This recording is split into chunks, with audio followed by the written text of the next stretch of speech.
యేసు ప్రభువుని గురించి ఎక్కువ తెలుసుకోవాలంటే బైబిల్ ఎక్కువ చదవాలి. చాలామంది అనుకుంటారు యేసు ప్రభు కొత్త నిబంధనలోనే ఉన్నాడని. లేదా ఆయన పాత నిబంధనలో కూడా ఉన్నాడు. మన ఆకారంలో మన స్వరూపంలో మనుషుని చేద్దామన్నప్పుడే తండ్రి, కుమార, పరిశుద్ధాత్ముడు ఉన్నారు. స్త్రీ సంతానానికి నీ సంతానానికి వైరం కలుగజేస్తానని సర్పాన్ని శపించినప్పుడే యేసు ప్రభువుని గురించిన మాట. యేసు ప్రభు స్త్రీ సంతానం, పురుషుడి అవసరం లేకుండా కన్య గర్భాన జన్మించాడు. మనందరం స్త్రీ పురుష సంపర్కం వల్ల జన్మించిన వారు. జన్మ పాపంతో ఉన్నాం, పాతావధామ స్వభావంతో ఉన్నాం. యేసుక్రీస్తులో ఏ పాపమో అప్పుడే యేసుక్రీస్తు గురించి ఉన్నాడు. 66 పుస్తకాల్లో క్రీస్తు అనే ఒక చిన్న పుస్తకం ఉంది. 66 పుస్తకాల్లో కూడా క్రీస్తు ఉన్నాడు, ఛాయగా ఉన్నాడు. ఆయన నెరవేర్పు కొత్త నిబంధనలో మనం చూస్తున్నాం. మత్తయి, మార్కు, లూకా, యోహాను సువార్తలు మీరు క్షుణ్ణంగా చదివితే యేసు ప్రభు ఎవరు, ఎలా జీవించాడు, ఎలా ప్రేమించాడు, ఎలా మరణించాడు, ఎలా పునరుద్ధానుడై లేచాడు, ఎలాగ మనుషుల్ని కనికరించాడు, ఎలాగ మనుషుల్ని స్వస్థపరిచాడు, ఎన్ని విధాలైనటువంటి అద్భుతాలు చేశాడు అనే అన్ని విషయాలు మీరు తెలుసుకోవచ్చు. ఏం చదవాలి? మత్తయి, మార్కు, లూకా, యోహాను. వచ్చేసారి గెట్ టుగెదర్కి వచ్చేటప్పటికి మళ్ళీ అడుగుతాను, చదివి రెడీగా ఉంచుకోండి. నా కోసం కాదండి, మీకోసం చదవండి. రోజు మీ దినచర్యను ప్రార్థనతో ప్రారంభించండి, వాక్య పఠనంతో ముగించండి. కొంతమంది ప్రార్థన చేసుకుంటారు, వాక్యం చదవరు. కొంతమంది బైబిల్ చదువుకుంటూనే ఉంటారు, ప్రార్థన చేయరు. సాధు సుందర్ సింగ్ అనే భక్తుడు అన్నాడు, వాక్యము ప్రార్థన ఒక పక్షికి ఉన్న 2 రెక్కలు లాంటివి. వాక్యము ఒక రెక్క, ప్రార్థన ఒక రెక్క. పక్షి ఎగరాలంటే ఎన్ని రెక్కలు కావాలి?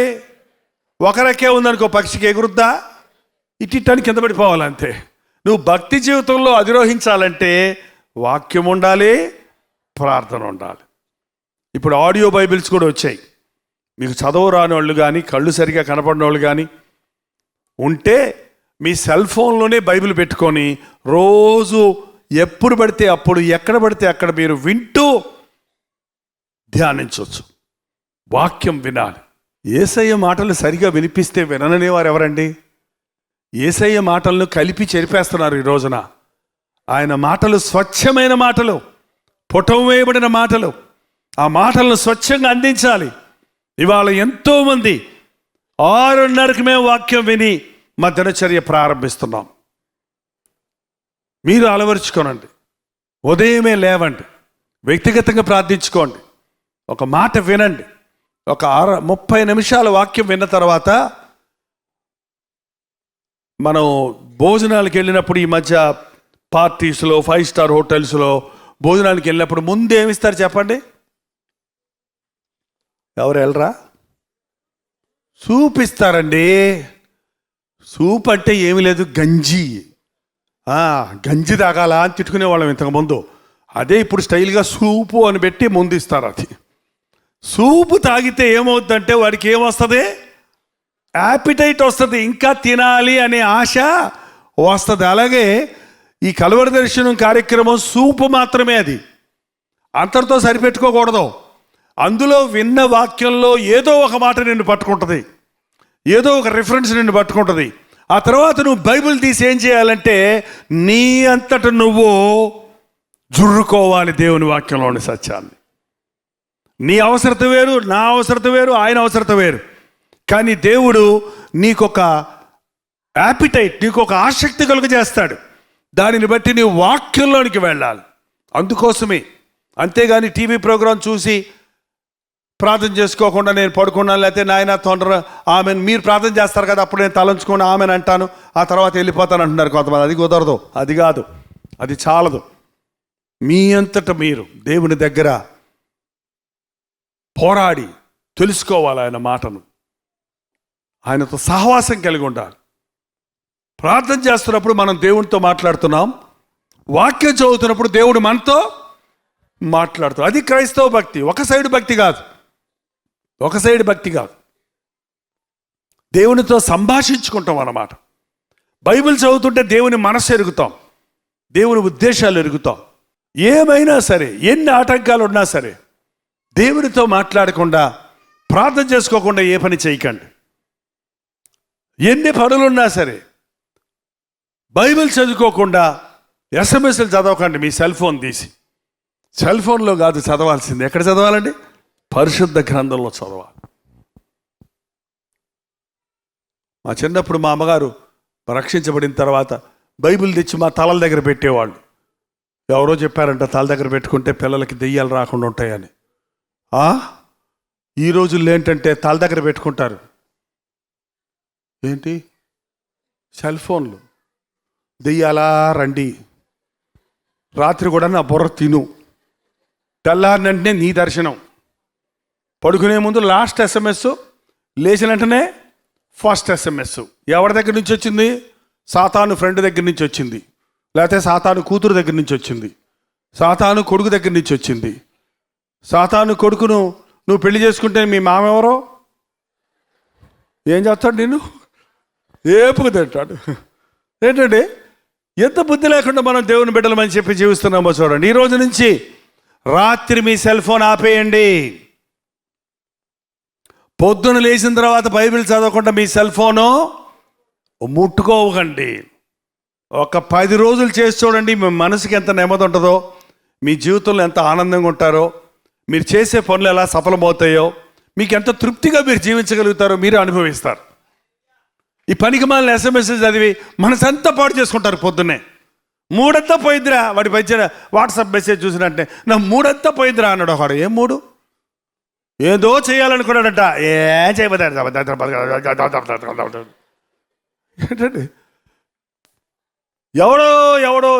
ఎవడో తిట్టుకుంటే మళ్ళీ నీకెందుకు చెప్పు? ఎవడెవడో ఏదో అనుకున్న మాటలన్నీ మనకెందుకు చెప్పు? ఈ సోషల్ మీడియా గత్తర్ మీడియాలా తయారైంది ఇప్పుడు. ఏ మీడియా? దాంట్లో వచ్చేది 99% విమర్శలు, ఏంటండి నెగిటివ్ కామెంట్స్, ఒకరినొకరు విమర్శించుకోవడానికి ఉపయోగిస్తున్నారు. దేవుడు సోషల్ మీడియాని ఇచ్చింది దేవుని వాక్యాన్ని ప్రకటించడానికండి. భూదిగంతముల వరకు వెళ్ళి సువార్త ప్రకటించమంటే ఎవడు వెళ్ళలేకపోతున్నాం. ఎన్ని గ్రామాలకు వెళ్ళగలమండి? నేను ఒక 100 గ్రామాల దాకా తిరిగాను. నేను కాలి నడకని తిరిగా, బైకుల్లో తిరిగా, బస్సుల్లో తిరిగా. 60 లక్షల గ్రామాలు ఉన్నాయి మన ఊరిలో, మన దేశంలో. 60 లక్షల గ్రామాలు తిరగాలంటే ఎంతమంది పాస్టర్లు కావాలి? ఎందుకు వెళ్తారు? పాస్టర్ గారు అందరికీ సిటీలే కావాలంటున్నారు. ఏంటంటే మరి ఇప్పుడు దేవుడు టీవీ ఇచ్చిన వలన ఆ టీవీ ద్వారా 200-300 గ్రామాల నుంచి ఒక గెట్ టుగెదర్ పెడితే వస్తున్నారు జనం. వాళ్ళ ఊరికి నేను వెళ్ళలేదు, వాళ్ళ ఊరి పేరు నా నోరు తిరగటం లేదు. కానీ అయ్యా 5 సంవత్సరాల నుంచి రోజు మీ వాక్యం మేము వింటున్నాం. మరి ఇప్పుడు టీవీ ఓల్డ్ ఫ్యాషన్ అయిపోయింది. చాలామంది ఇళ్లలో టీవీలు పెట్టుకోవటం లేదు అసలే. దానికి మళ్ళీ కేబుల్ కట్టాలి. ఇప్పుడైతే కొత్త వచ్చినాయి కదండి. ఎన్ని ఛానల్ పెట్టుకుంటే అన్ని రూపాయలు కట్టాలి అంటే చాలామంది తెలివిగలోళ్ళు అవన్నీ సోషల్ మీడియాలో ఉన్నాయని చెప్పి సెల్ ఫోన్లోనే చూసుకుంటున్నారు. కాబట్టి ఇంకేది అట్లా ఇప్పుడు అందరికీ అందుబాటులో ఉంది ఏంటంటే సోషల్ మీడియా, సెల్ ఫోన్. మీరు మారుమడిచి పొందారా? మిమ్మల్ని నేను అడిగేది, మీ సెల్ ఫోన్ మారుమడిచి పొందిందా? మరి అట్టా మీరు మారుమడిచి పొందితే మీ సెల్ ఫోన్ కూడా ఏం చేయాలి? మీరు మారుమనిషి పొందినప్పుడు పాపాలన్నీ ఒప్పుకొని విడిచిపెట్టేస్తారు. మీ సెల్ ఫోన్ మారుమనిషి పొందితే ఇంటికి వెళ్ళి అందులో ఉన్న సినిమా బొమ్మలు, సినిమా పాటలు, సినిమాలు, ఇంకేమేమి సిగ్గుమాలని ఉన్నాయో వాటన్నిటినీ తీసేయండి.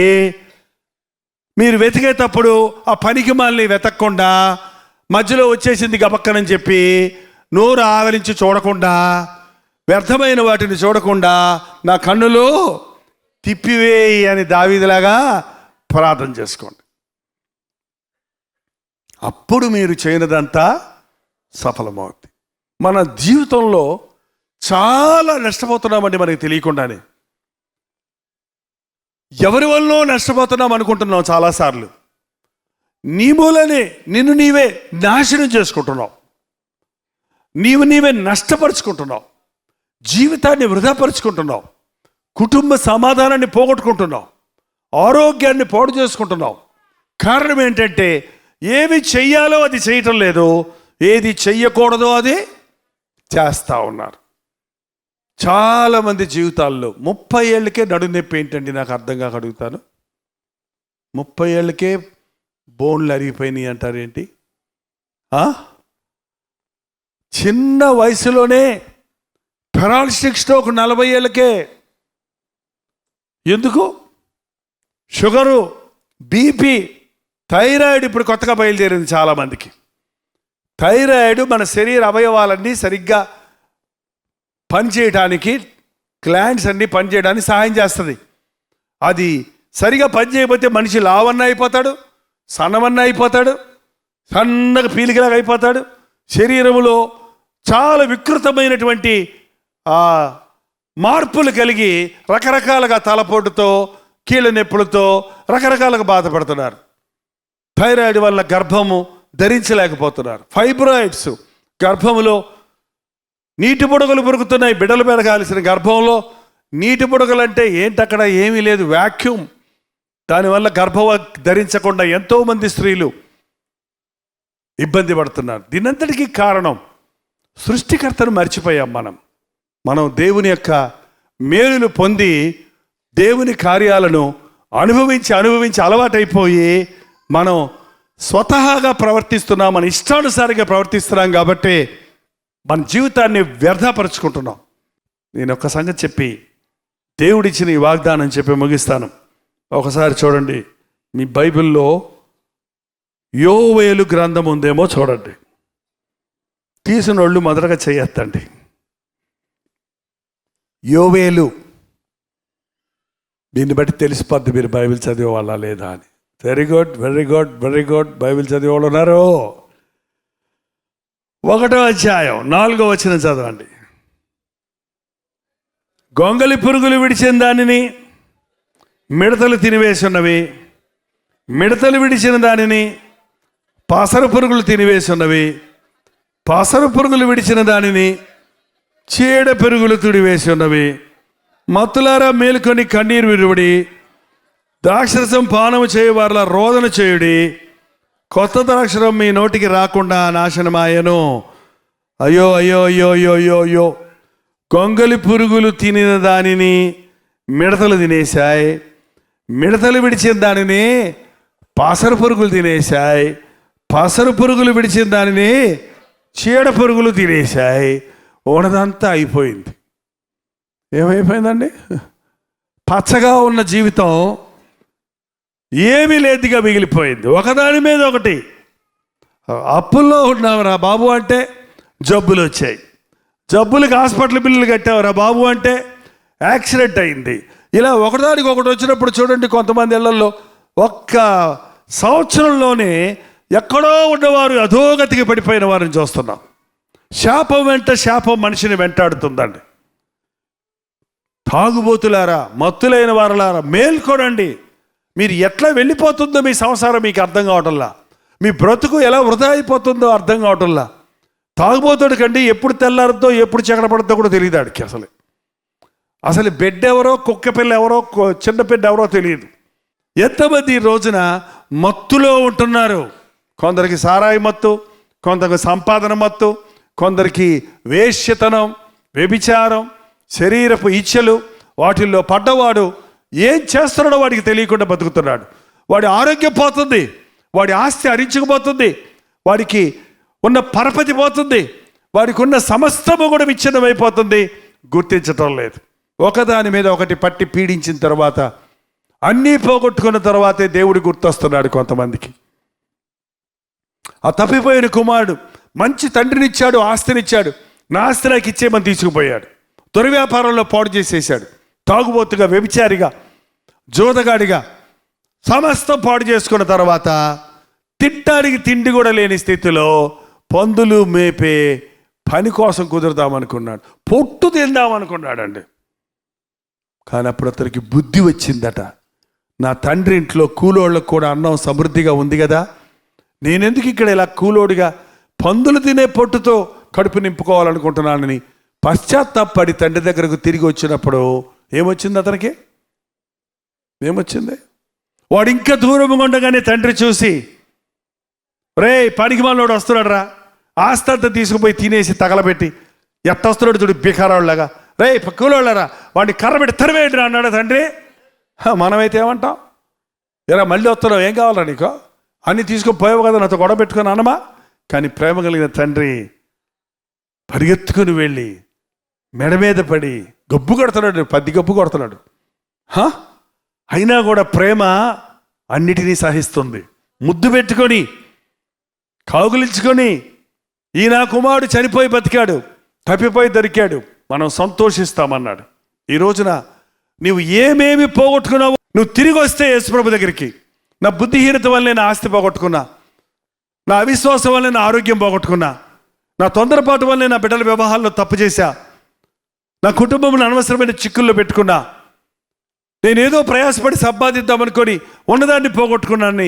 నీ తప్పును నువ్వు రియలైజ్ చేసుకొని ప్రభు దగ్గరికి వస్తే పోగొట్టుకున్నవన్నీ తిరిగి నీకు ఇస్తానంటున్నాడు. అదే యోవేలు గ్రంథంలో మరో వచనం అని చదవండి, 25వ వచనం. యోవేలు గ్రంథం 2:25. మీరు కడుపార తిని తృప్తి పొంది మీ కొరకు వింత కార్యములు జరిగించిన మీ దేవుడైన యెహోవా నామమును స్తుతించునట్లు మీరు కడుపార తిని సంతృప్తి పొంది. ఎన్ని రోజులైందండి? ఎన్ని రోజులైంది కడుపార తిని? ఈ మధ్య మరీ విపరీతం. కొంచెం తినమ్మా, వద్దు లావ్ అయిపోతా, వద్దు అంటారంట ఈ అమ్మాయిలు అందరూ. కాలేజీకి వెళ్ళి కళ్ళు తిరిగి పడిపోతారంట కింద. పాఠాలు చెప్తుంటే బర్రలా ఉంటుందంటే బుర్రకి ఎక్కదు. బుర్రకి ఎక్కడానికి క్యాలరీలు కావాలండి, క్యాలరీలు కావాలి వినటానికి, పాఠం నేర్చుకోవడానికి. ఏదో డైటింగ్ చేసి స్టైల్గా అయిపోదామని తక్కువ తినేవాళ్ళు కొందరు, ఉండి తినని కొందరు, లేక తినేవాళ్ళు, తినలేని వాళ్ళు మరి కొందరు. ఏ ఏ ఏ తినరా కడుపారా అంటే ఇంత శకరంలాగా అన్నం పెట్టుకునేది ఎంత ఇంత, కింద నుంచి కొండ దివినట్టు తవ్వటమే. పూర్వం పొలం పనులకి వెళ్ళేవాళ్ళండి, కుస్తీలు పడేవాళ్ళు, నరకది దున్నేవాళ్ళు, ఆడవాళ్ళు పిండి రూపేవాళ్ళు. పిండి రూపితే బైప్స్ అంటారు, ఇప్పుడు జిమ్ముకి వెళ్తారు దానికోసం అందరూ. పిండి రూపేవాళ్ళు, దబా దబా దంచేవాళ్ళు, కారాలు. తెలుసా మీకు అవన్నీ? తెలీదా? పొయ్యిలో కట్టెలు పెట్టి ఉఫ్ అని ఊతే లంగ్స్లో ఉన్న ఇన్ఫెక్షన్ అంతా పోయింది. ఇవాళ ఏముంది, స్టైల్గా కంప్యూటర్ దగ్గర కూర్చున్నది,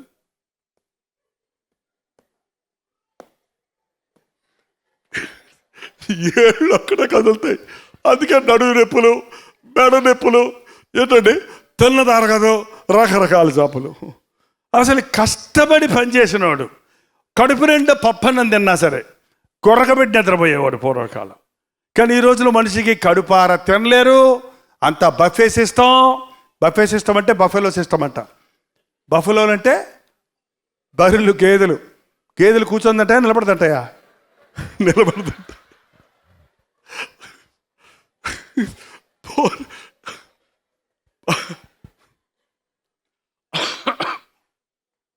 బాస్పాట్లు వేసుకొని చక్కగా తినేవాళ్ళు.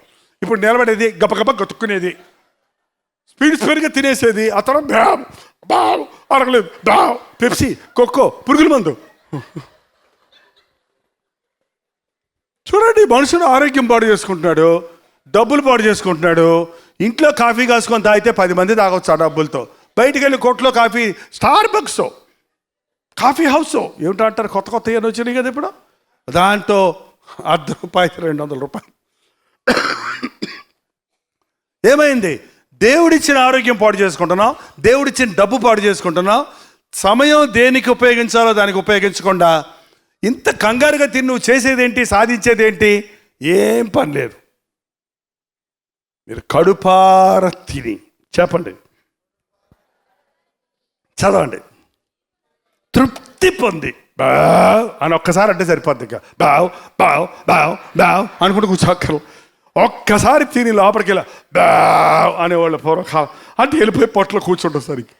ఇప్పుడు ఏమైనా గాలి ఒక బుడ్డు, ఒక గాలి ఒక బుడ్డు, బావ్ బావ్ అని అరగదు. ఎసిడిటీ ప్రాబ్లం, ఇండైజెషన్ ప్రాబ్లం అంటున్నాం. కడుపార తిని తృప్తి పొంది నీ కొరకు వింత కార్యములు జరిగించిన. మన జీవితంలో నష్టపోవడానికి, ఉన్నదంతా పోగొట్టుకోవడానికి కారణం దేవుని కాపుదల పోయినప్పుడే. ఉన్నదంతా తిరిగి పొందడానికి కారణం దేవుని సన్నిధిలోనికి మనం వచ్చినప్పుడే. ఏవేవి నీవు నష్టపడ్డావో, ప్రభా అది కూడా పోయింది నాకు, ఇది పోయింది నాకు, అది లేదు నాకు, ఇది పోయింది, ఇది నష్టపడ్డానని నీవు దేవుని దగ్గర చెప్పుకుంటే ఆ పంటంతా నీకు తిరిగిస్తానంటున్నాడు. నేను విడిచిపెట్టిపోయిన నీ భార్య తన బిడ్డలతో పాటు తిరిగి వచ్చి నీతో సమాధాన పడేటట్టుగా, నువ్వు వద్దన్న నీ భర్త నీ దగ్గరకు వచ్చి సమాధానపడి నేను కుటుంబాన్ని కట్టుకునేటట్టుగా, తల్లిదండ్రుల మీద తిరగబడినటువంటి బిడ్డలు పశ్చాత్తాపంతో తిరిగి వచ్చి నాన్న నన్ను క్షమించు, అమ్మ నన్ను క్షమించు అని చెప్పేటట్టుగా దేవుడు అద్భుతాలు చేయగలిగిన వాడుగా ఉన్నాడు. 20 సంవత్సరాలు అయిపోయిందండి మా బిడ్డ నన్ను వదిలిపెట్టి వెళ్ళి. ఈ సంవత్సరం వచ్చి కలిశాడు, క్షమాపణ అడిగాడని ఒక తల్లి వచ్చి పొద్దున చెప్పిందండి. 20 సంవత్సరాలు మా ముఖం చూడలేదు వాడు. ఇప్పుడు తనంతట తానే వచ్చి అమ్మ నన్ను క్షమించు, నాన్న నన్ను క్షమించమంటున్నాడు. ఏమేమి మన జీవితాల్లో పోగొట్టుకున్నాము, అది మనుషులే కానివ్వండి, డబ్బే కానివ్వండి, వస్తువులే కానివ్వండి, ఆశీర్వాదాలే కానివ్వండి, ఆరోగ్యమే కానివ్వండి, తిరిగి దేవుడు మనకి ఇవ్వడానికి ఆశ కలిగి ఉన్నాడు. కాకపోతే మనం చేయాల్సిన పని చేయాలి. మన తప్పును ఒప్పుకోవాలి. మనం పోగొట్టుకున్న ఏదో ఆయనకి చెప్పాలి. ఏంటంటే అక్కడక్కడ కొంతమంది ఇలా మీటింగ్లకు వచ్చినప్పుడు కూడా వాచ్ పోగొట్టుకుంటారు, సెల్ పోగొట్టుకుంటారు. ఇక్కడ ఒక సెల్ ఉంది వచ్చి తీసుకెళ్ళండి అనౌన్స్మెంట్ చేస్తారు. అప్పుడు ఎవరు వస్తారు? అందరూ వచ్చేస్తారు. నాది సెల్ అని ఇచ్చేస్తారు అందరికీ. ఎవరు ఏం చెప్తారు? ఏం సెల్లు, ఏం నెంబరు అని అడుగుతారు. చూసారా? అడిగిన వాళ్ళకి అది కరెక్ట్ అయితేనే ఇస్తారు. దేవుని దగ్గరికి వచ్చినప్పుడు కూడా నాకు అన్ని ఆశీర్వాదాలు ఇచ్చాయి అంటే ఎవడో ఏ ఆశీర్వాదం అని అడుగుతాడు. నాకు ఇది కావాలి, నా బిడ్డను పోగొట్టుకున్నా నాకు బిడ్డ కావాలి, నా కుటుంబంలో సమాధానం పోయింది సమాధానం కావాలి, నా ఆస్తి పోయింది నాది తిరిగి అది నాకు కావాలి, నా కోర్టు కేసులో నా డబ్బు ఇరక్కపోయింది, ఆఫీసులో నా జీతం ఇరక్కపోయింది, అది నాకు కావాలి అని అడిగి చూడండి. ఈ నెలలోనే దేవుడు తన అద్భుతాలు చేస్తాడు. మళ్ళీ నెల వచ్చినప్పుడు మీరు సాక్ష్యం చెప్పాలి. నమ్మదగిన దేవుడు ఉన్నాడు. లేచి నిలబడండి, ప్రార్థన చేద్దాం. ఒక్క నిమిషం కళ్ళు మూసుకొని స్పష్టంగా చెప్పండి. పోయిన సంవత్సరం ఎగ్జామినేషన్లో ఫెయిల్ అయిపోయానయ్యా, ఈ సంవత్సరం నేను పాస్ అవ్వాలి. పోయిన సంవత్సరం ఇంటర్వ్యూలో సెలెక్ట్ అవ్వలేదు నాయన, ఈ సంవత్సరం ఒక అద్భుతం జరిగించు.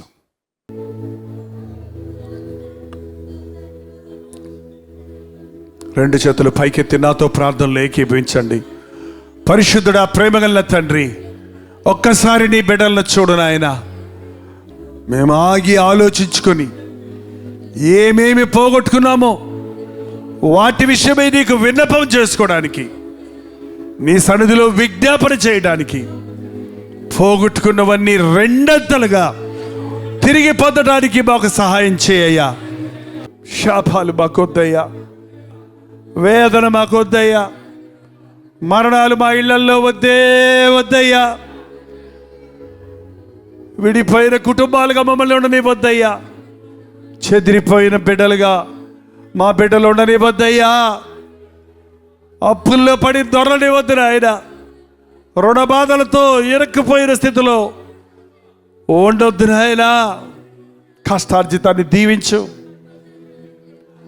మా సంపాదన ఆశీర్వదించు, మా రుణాలు తీరడానికి సహాయం చేయి.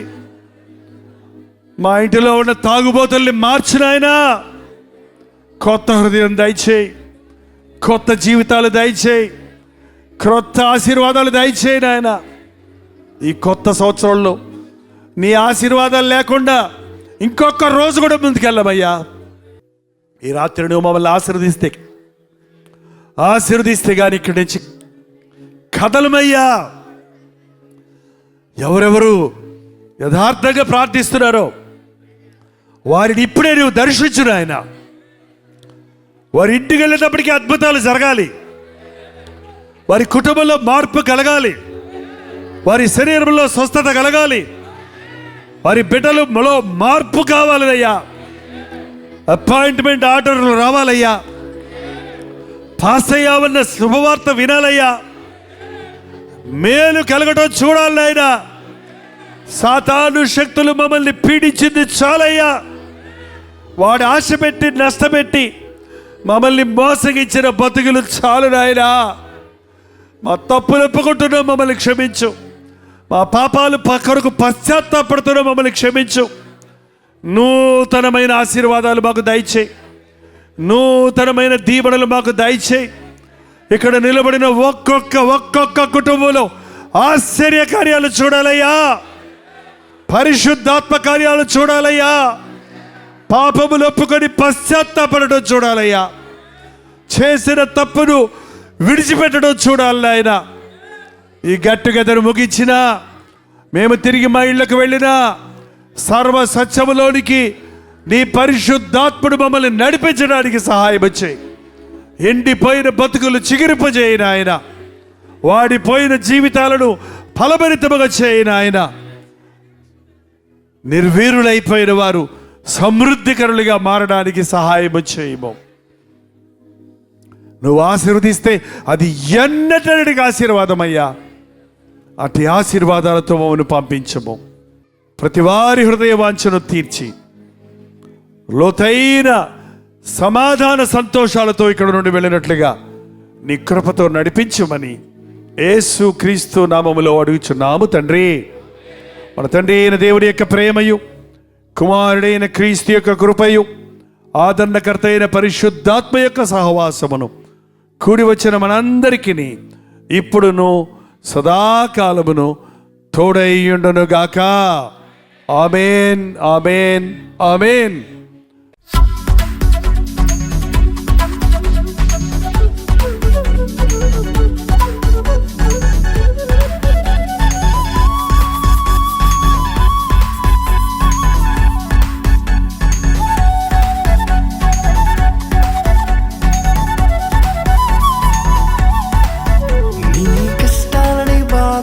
శ్రమలన్నీ తీర్చే అనాథుడు యేసే.